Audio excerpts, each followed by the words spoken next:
Hey YouTube, welcome to Sin City Pulls. Hey guys, we're back with another video. In this video, we are going to be reviewing the 2024 Topps Heritage baseball checklist. So as of this recording, it is the 10th. This is the release day. So I figured I'd do a little checklist review so you guys can kind of see what to expect out of this box. So Heritage is a staple in baseball collecting. It's been around for a very, very, very long time, and it continues here like it always does. What you can find, or what normally releases, is you have your typical hobby box. That's the picture that you see on screen, but you'll also have blaster boxes, and you'll have monster boxes. So with the hobby boxes, actually with all the boxes, with the 2024, it is based off the 1975 design. Really nice design. That's the rookie years of like George Brett and Robin Yount. So pretty cool looking design. So there are, a lot of people that are kind of excited about this release. Obviously, it is 2024, so we're going to be looking for the big names. Obviously, right off the bat, you see on screen Elly De La Cruz, one of the biggest names in this release. But one of the problems with Heritage, and this has always kind of been a Heritage thing, is it's a 500 card checklist. So a lot of names, a lot of cards. So to be able to pull a parallel or anything like that are normally pretty tough in this product. The product is on the lower end. We're talking about, I think this one is about $90 on release. So, it's an affordable product, but it's one of those. It's more kind of geared towards collecting, not so much parallel hunting and things like that. So,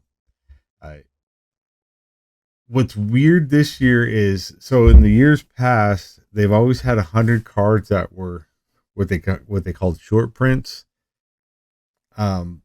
And those were the last 100 cards in the set. So it would be 401 to 500 would be the short prints. This year they moved it to the front. So the first 100 are going to be short prints, and then 101 to 500 are the standard cards. Now, if you're new to Heritage, this is not like the short prints that you're going to see in like Top Series 1, like the flagship top. They are very common. They're not normally, they look like normal cards, but they call them short prints. Don't know why. I mean, they are harder to pull than the standard cards.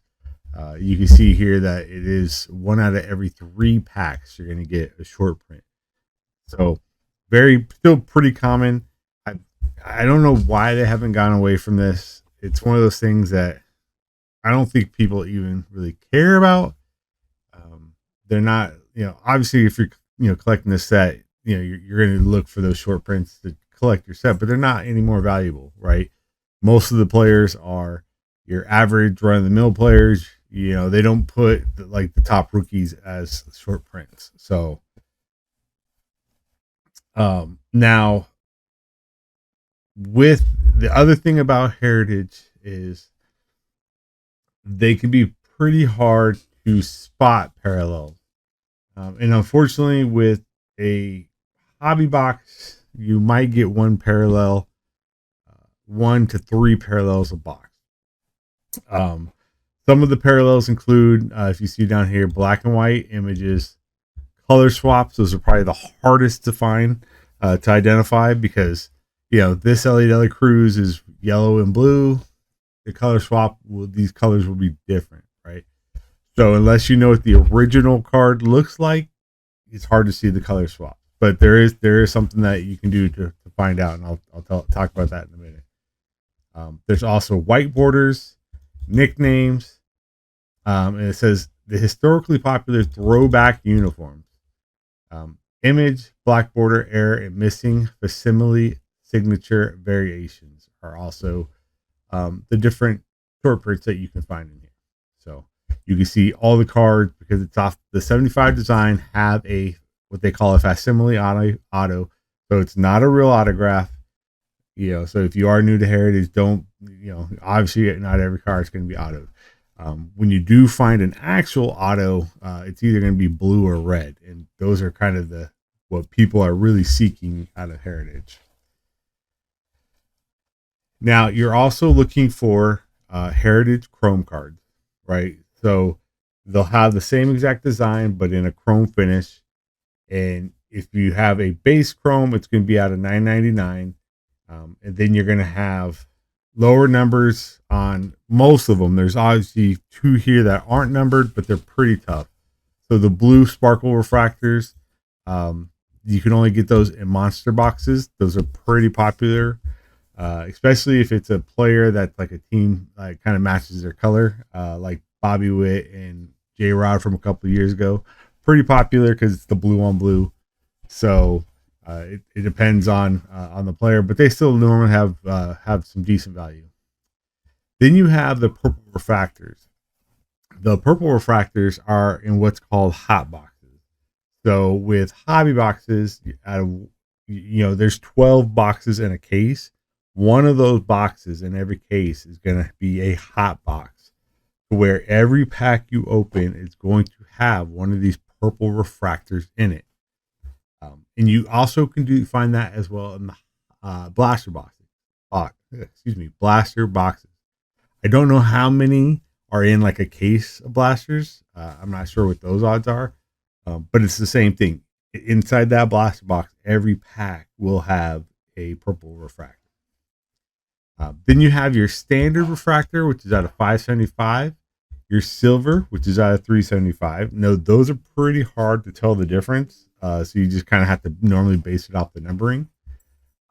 Blacks out of 75, golds out of 5, which are only in the hobbies, and then obviously the Superfractor 101s. In all the years I've been collecting, I've never seen a gold. Obviously Superfractor is pretty much very, very hard. But I've never seen a gold. Very, very hard to get. So it's hard to see on, just based off the screen, but this is obviously supposed to be a chrome image. What I do like this year is it doesn't appear that they pitted the card. So in a couple of years past, they actually put like these little pits inside on the chrome card, and it was nice. But I'm kind of thinking that the regular smooth finish, chrome finish, is going to look better. But we'll see once they open them. So, like I said before, the autos are what most people are going to be chasing. They are difficult to hit. You're not guaranteed an auto in a box. They're about, I think, every 3 to 4 box typically every year. They don't really, I don't know the odds. I haven't seen the odds checklist, but that's typically about what you're going to find in Heritage. Now, you're going to have your standard blue autos, and then you're going to have your red inks, which are numbered to 75. These are the ones that people really seek after. The red ink real one autos are extremely popular. You find those in some of the top rookies is going to have a lot of values. So you can also find real one dual autos. Those are numbered out of 25, and triple autos, which are out of 5. And those you can only find in hobby boxes.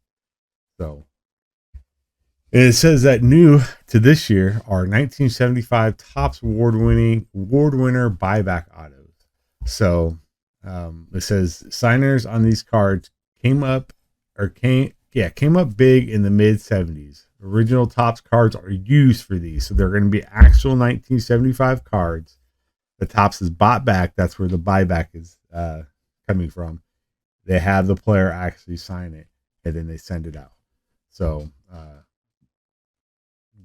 I don't know if these are actually going to be in the packs already, or if they're going to be in the form of redemptions. We'll kind of have to wait and see. This is another style of auto. This is kind of like the patch auto that Heritage does. You can see here with Nolan Ryan.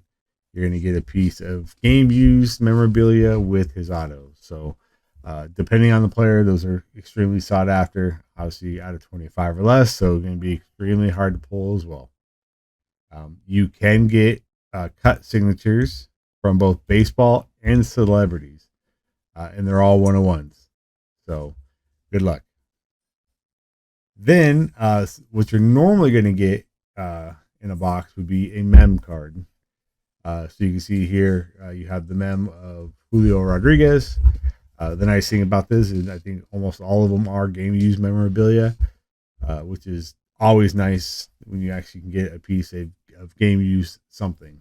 So you do have parallel versions of this as well. So you can see you have standard versions have gold parallels not numbered to 99 and under. Duals are out of 75, triples out of 25, and quads out of 10. So some pretty potentially pretty good cards that you can get. And they also have some 1975 U.S. postage stamp relics numbered out of 50. So you do have inserts. The inserts are, to me, not that great.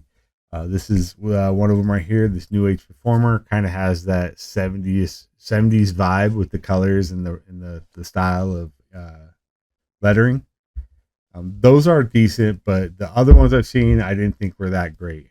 So, but that is pretty much it for the checklist review.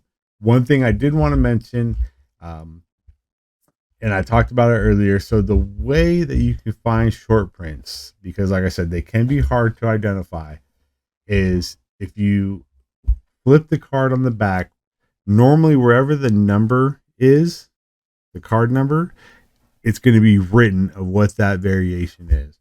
So if it's a color swap, it'll normally say color swap somewhere around the number. So if you are opening Heritage, what I would suggest is, if you didn't seem to pull any of those short prints, go through your entire stack and look through all your cards and see if you missed, because you normally get a couple of boxes.